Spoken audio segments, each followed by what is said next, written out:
Hello everyone, welcome back to my channel biology planet.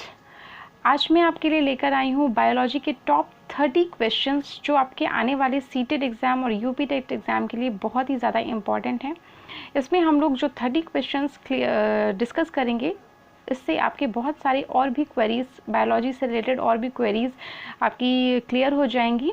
अगर आपको ये वीडियो पसंद आता है तो वीडियो के लास्ट में प्लीज़ लाइक ज़रूर करें, सब्सक्राइब ज़रूर करें और बेल आइकन पर क्लिक करना ना भूलें। चलिए डिस्कस करते हैं। First question, which of the following is not related to silk industry? जिसमें से पहला ऑप्शन है एपीकल्चर, जो बी कीपिंग से रिलेटेड है। दूसरा ऑप्शन है सेरीकल्चर, सेरीकल्चर सिल्क इंडस्ट्री से रिलेटेड है। थर्ड ऑप्शन है रीलिंग, फोर्थ ऑप्शन है वीविंग। रीलिंग और वीविंग दोनों ही सेरीकल्चर से रिलेटेड है, तो आपका ऑप्शन ए सही हो जाता है, apiculture which is related with the beekeeping और honey production, right. Second question देखते हैं, which of the following is the common silk? तो इसमें आपका लास्ट ऑप्शन सही हो जाता है, mulberry, mulberry is the common silk.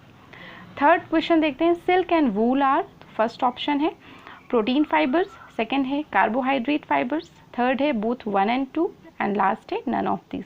जिसमें से आपका फर्स्ट ऑप्शन सही हो जाता है प्रोटीन फाइबर्स, क्योंकि सिल्क एंड वूल दोनों ही एनिमल फाइबर्स होते हैं और animal fibres are made up of protein. Last second fourth question है, which country is second largest producer of silk? जिसमें से थर्ड ऑप्शन आपका सही हो जाता है India, India is the second largest producer of silk. जिसमें से चाइना आपका first largest producer of silk है। फिफ्थ क्वेश्चन देखते हैं, science of rearing silkworm to obtain silk is called? जिसमें से पहला है आपका सिल्वीकल्चर, दूसरा है एपीकल्चर, तीसरा है सेरीकल्चर एंड लास्ट है आपका फ्लोरीकल्चर। जिसमें से अभी पहले हम डिस्कस कर चुके हैं, sericulture is related with the rearing silkworms to obtain silk, right. Next देखते हैं, नेक्स्ट क्वेश्चन है आपका, the cell activities are controlled bye?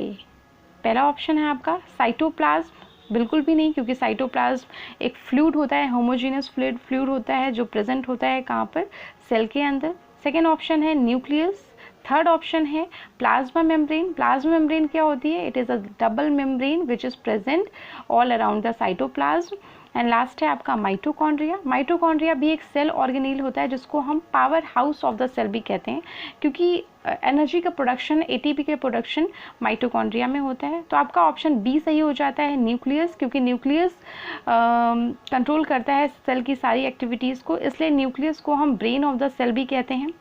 Question 7 है आपका, bacteria is an example of which of the following? तो ऑप्शन बी आपका सही हो जाता है, prokaryotic cell. Bacteria is an example of prokaryotic cell. तो देखते हैं प्रोकैरियोटिक सेल जो होती है, इसमें karyon, karyotic means karyon, karyon means nucleus. Prokaryotic cell में न्यूक्लियस बहुत ही प्रिमिटिव टाइप का होता है, राइट। प्लांट सेल में न्यूक्लियस वेल डेवलप्ड होता है, कंप्लीट सेल में सारे ऑर्गेनील्स होते हैं, जबकि यूकैरियोटिक सेल बहुत ही, यूकैरियोटिक सेल में न्यूक्लियस वेल डेवलप्ड होता है, वेल डिफाइंड होता है। वेल डिफाइंड से मतलब यहाँ पर है nuclear membrane is bounded by nuclear membrane, जबकि प्रोकैरियोटिक सेल के न्यूक्लियस में न्यूक्लियर मेम्ब्रेन नहीं होती है, ओके। तो आपका ऑप्शन बी सही हो जाता है, प्रोकैरियोटिक सेल। क्वेश्चन नंबर 8 देखते हैं, the genetic characters are determined bye?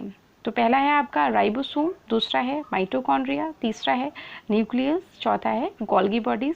जिसमें से राइबोसोम्स को हम प्रोटीन फैक्ट्री कहते हैं, protein factory of the cell कहते हैं, क्योंकि ribosomes are meant for protein synthesis. Mitochondria is known as powerhouse of the cell because it is meant for release of energy, production of energy.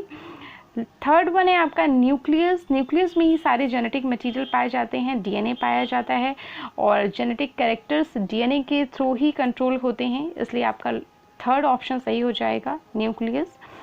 आप देखते हैं question number 9, which of the following is not a plastid? Plastid क्या होते हैं? लवक। Plastid 3 तरीके के होते हैं, ल्यूकोप्लास्ट, क्रोमोप्लास्ट, क्लोरोप्लास्ट, ओके। जिनसे ल्यूकोप्लास्ट कलरलेस प्लास्टिड होते हैं, जो प्लांट के ऐसे पार्ट्स में पाए जाते हैं जो कलरलेस होते हैं, जैसे रूट्स। क्रोमोप्लास्ट कलरफुल प्लास्टिड्स होते हैं जो कि प्लांट के ग्रीन पार्ट को छोड़कर और सभी पार्ट्स में पाए जाते हैं, नॉर्मली फ्रूट्स एंड फ्लावर में जो कलरफुल होते हैं। Chloroplast are green plastids which are found in the green parts of the plant. Mitochondria हमारा क्या है, power house of the cell है, तो आपका ऑप्शन डी सही हो जाता है क्योंकि ये प्लास्टिड नहीं है। क्वेश्चन नंबर 10 देखते हैं, which of the following is present in animal cell. तो पहला ऑप्शन है क्रोमोप्लास्ट, दूसरा है सेल वॉल्स, तीसरा है क्लोरोप्लास्ट। तो इनमें से पहला क्रोमोप्लास्ट ये एक तरीके का प्लास्टिड है, क्लोरोप्लास्ट ये भी एक तरीके का प्लास्टिड है, cell walls which are present on the outer side of the cell. तो ये तीनों ही एलिमेंट जो होते हैं वो प्लांट सेल में पाए जाते हैं, ना कि एनिमल सेल में। और लास्ट है आपका ऑप्शन ऑल ऑफ अबव। तो आपका लास्ट ऑप्शन सही हो जाता है क्योंकि ये तीनों दिए हुए जो ऑर्गेनील हैं ये पाए जाते हैं आपके प्लांट सेल में, ना कि एनिमल सेल में। क्वेश्चन 11 देखते हैं, द ऑर्गेनील हैविंग 2 सब यूनिट्स इज कॉल्ड। तो पहला है आपका राइबोसोम, दूसरा है न्यूक्लियोलस, तीसरा है गोल्गी बॉडीज, चौथा है सेंट्रियोल। इसमें से आपका ऑप्शन ए सही हो जाता है, राइबोसोम्स, क्योंकि राइबोसोम्स हमेशा ही 2 यूनिट से मिलकर बने होते हैं, जिनमें से आपका एक जो 2 यूनिट से मिलकर बना होता है, जिनमें से एक सब यूनिट छोटी सब यूनिट होती है, दूसरी आपकी बड़ी सब यूनिट होती है। तो आपका ऑप्शन ए सही हो जाता है। नेक्स्ट क्वेश्चन है आपका question number 12, endoplasmic reticulum was discovered bye. तो पहला है आपका श्वान, दूसरा है गोल्गी, तीसरा है पॉटर, चौथा है रॉबर्ट हुक। इनमें से आपका सी सही हो जाता है, Porter. Endoplasmic reticulum was discovered by Porter because Schwann has discovered the cell and they have given the theory of the cell. Golgi have discovered Golgi apparatus and Robert Hooke have discovered cell. Okay, Sliden and Swan ने cell model दिया हुआ था जिसमें से Robert Hooke ने cell की discovery करी हुई थी, सबसे पहले सेल की डिस्कवरी करी हुई थी कॉर्क सेल से। ओके, क्वेश्चन नंबर 13 देखते हैं, the cells associated with vision are called. First है आपका फैट सेल, सेकेंड है रोड, थर्ड है कोस्लर सेल्स एंड लास्ट है आपका एपिथेलियम। इसमें आपका बी सही हो जाता है, that is rod cells, right. Question number 14 देखते हैं, is the seat of cellular respiration. Okay, तो न्यूक्लियस, माइटोकॉन्ड्रिया, लाइसोसोम्स, एक्रोसोम्स, जिसमें से आपका बी सही हो जाता है because cellular respiration takes place in the mitochondria where the release of energy, release of ATP takes place by the breakdown of food, right। आप question number 15 देख लेते हैं। क्वेश्चन नंबर 15 है हमारा, absorption of digested food in the intestine is the function of. First है आपका columnar epithelium, second है आपका ग्लैंडुलर एपिथेलियम, थर्ड है आपका स्क्वामस एपिथेलियम, फोर्थ है आपका क्यूबॉइडल एपिथेलियम, जिनमें से आपका फर्स्ट ऑप्शन सही हो जाता है कॉलमनर एपिथेलियम, क्योंकि नॉर्मली कॉलमनर एपिथेलियम जो होती हैं वो हमेशा एब्जॉर्प्शन के लिए होती हैं और ऐसे पार्ट्स में हमारे बॉडी के ऐसे पार्ट्स में पाई जाती हैं जहाँ पर एब्जॉर्प्शन होता है न्यूट्रिएंट्स का। 16 क्वेश्चन नंबर 16 है आपका, the life span of an red blood cell is. तो आपका ऑप्शन बी सही हो जाता है, that is 100 to 120 days. Then question number 17 है आपका, sweat glands belong to. First है आपका एक्सक्रीटरी सिस्टम, सेकेंड है आपका इंटीग्यूमेंट्री सिस्टम, थर्ड है आपका मस्कुलर सिस्टम, फोर्थ है आपका डाइजेस्टिव सिस्टम। तो स्वेट ग्लैंड्स आपकी बिलोंग करती हैं इंटीग्यूमेंट्री सिस्टम से। देन क्वेश्चन नंबर 18 है आपका, smooth muscles are found in which of the following. So पहला है आपका ब्लड वेसल्स, सेकेंड है आपका स्टमक, थर्ड है आपका इंटेस्टाइन और लास्ट आपका डी ऑल ऑफ अबव। आपका ऑप्शन सही हो जाता है ऑल ऑफ अबव डी, क्योंकि स्मूथ मसल्स हमारी वो मसल जिनको हम नॉन वॉलेंट्री मसल्स भी कहते हैं, नॉन या फिर इनवॉलेंट्री मसल्स भी कहते हैं। इनवॉलेंट्री का मतलब कि जो हमारी इच्छा के अनुसार काम नहीं करती हैं। तो ब्लड वेसल्स, स्टमक की वेसल्स, इंटेस्टाइन की वेसल्स हमारी इच्छा के साथ काम नहीं करती हैं, इसलिए ये इनको हम स्मूथ मसल्स कहते हैं। देन क्वेश्चन नंबर 19 है आपका, which system regulates water level and body temperature. First है एंडोक्राइन, सेकेंड है नर्वस सिस्टम, थर्ड है सर्कुलेटरी सिस्टम, लास्ट है स्केलेटन सिस्टम। जिनमें से आपका सी सर्कुलेटरी सिस्टम सही हो जाता है, क्योंकि endocrine system is associated with the release of number of hormones. Nervous system is associated with the control and coordination of our body. Last है स्केलेटन सिस्टम। स्केलेटन सिस्टम हमारी बॉडी के structure से related होता है, हमें support provide कराता है। तो आपका ऑप्शन सी सही हो जाता है, that is circulatory system. Okay, next question number 20 देखते हैं। The central nervous system is made up of. First option है स्पाइनल कॉर्ड, सेकेंड है ब्रेन, थर्ड है लीवर, लास्ट है बोथ 2 and 3। तो आपका ऑप्शन डी सही हो जाता है, दैट इज 2 and नहीं, आपका ऑप्शन इसमें थोड़ा गलत दिया हुआ है। इसमें आपका ऑप्शन हो जाएगा बोथ ए एंड बी, क्योंकि जो सेंट्रल नर्वस सिस्टम होता है वो स्पाइनल कॉर्ड और ब्रेन से मिलकर बना होता है। लीवर हमारा एक सबसे largest, liver is the largest gland of our body which releases bile का प्रोडक्शन करता है, which is meant for digestion of fats.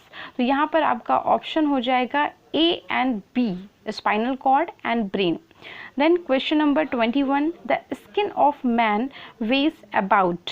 First है आपका 10 kg, second 7 kg, third 9 kg, the last one 12 kg। तो आपका ऑप्शन सही हो जाता है B, that is 7 kg। Next question है आपका 22, which of the following organism show an aerobic respiration. Anaerobic respiration क्या होता है? The respiration which takes place in absence of oxygen. तो इस तरीके के रेस्पिरेशन नॉर्मली बहुत ही माइक्रो ऑर्गेनिज्म, बहुत ही छोटे ऑर्गेनिज्म शो करते हैं, जैसे कि ईस्ट, ये फंजाई है, एक तरीके का फंजाई है। तो आपका ऑप्शन सही हो जाता है A, that is yeast. And question number 23, which of the following is the raw material required for cellular respiration. तो रॉ मटेरियल वो होगा जिसको यूज़ करके हम हमारी बॉडी में, हमारी बॉडी की सेल्स में रेस्पिरेशन होता है। तो that is glucose, because ultimately whatever we eat, then it is digested in the simpler form, then it is converted into the glucose. Then in the cellular respiration, the breakdown of glucose takes place to release ATP, that is adenosine triphosphate. तो आपका option सही हो जाता है D, that is glucose. Okay, then next देखते हैं आपका question 24, exchange of gases between the cells and the blood is called। तो आपका फर्स्ट ऑप्शन है aerobic, second anaerobic, third external respiration और लास्ट है आपका इंटरनल रेस्पिरेशन। तो आपका लास्ट ऑप्शन सही हो जाता है internal respiration, because exchange of gases takes place in the alveoli of the lungs, right. Alveoli is also known as the unit of the lungs, right. तो आपका ऑप्शन सही हो जाता है D, that is internal respiration. Then question number 25, earthworms absorb oxygen enough। आपका first है oxygen through, first option हो जाता है स्टोमेटा। स्टोमेटा होते नहीं है, stomatas are present in the leaf. Trachea insects में होते हैं। मॉइस्ट स्किन, यस, तो अर्थवॉर्म में मॉइस्ट स्किन होती है। लास्ट गिल्स भी नहीं होती है अर्थवॉर्म में। तो आपका ऑप्शन सी सही हो जाता है, earthworm absorb oxygen through moist skin. Okay, then question number 26, the common passage for food and air in mammals is called। आपका फर्स्ट है ऑप्शन फेरिंग्स, सेकेंड है ईसोफिगस, थर्ड है गलेट, लास्ट है glottis. तो आपका ऑप्शन सही हो जाता है ए, दैट इज फेरिंग्स। तो pharynx is the common passage for food and air in mammals, right. Pharynx आपका जो है माउथ के जस्ट पीछे एक कैविटी होती है, एक बैग लाइक स्ट्रक्चर होता है जो फेरिंग्स होती है। फेरिंग्स कॉमन ओपनिंग होती है फूड पाइप और विंड पाइप दोनों के लिए, right. Then question number 27, which of the following herbal plants is use to cure jaundice. तो फर्स्ट है आपका tulsi, second vasambu, third manjal, last keezhanelli. तो आपका ऑप्शन लास्ट सही हो जाता है, option number D. Okay, then last next question में आते हैं। Question number 28, which of the following is the largest flower. तो that is option A rafflesia. Rafflesia is the largest flower. Okay, then question number 29, which among the following does not catch fire easily. तो आपका option सही हो जाता है C redwood. Redwood does not catch fire easily. Then last question है आपका, which of the following trees yield fruits for about 400 years। तो आपका ऑप्शन सही हो जाता है ऑरेंज। ओके, तो इस तरीके से हम लोगों ने 30 क्वेश्चन डिस्कस कर लिए हैं। आई होप आपको समझ में आया होगा, आपके लिए यूज़फुल होंगे और ज़रूर ये आपके एग्ज़ाम्स में आएंगे। इसके लिए थैंक यू वेरी मच। अगर आपको ये वीडियो पसंद आया है तो please like, subscribe and share ज़रूर करें। आगे के अपडेट्स देखने के लिए सब्सक्राइब करें मेरा चैनल। आपको और भी मैं इस तरीके से क्वेश्चंस आपके लिए लेकर आती रहूँगी। तब तक के लिए थैंक यू वेरी मच।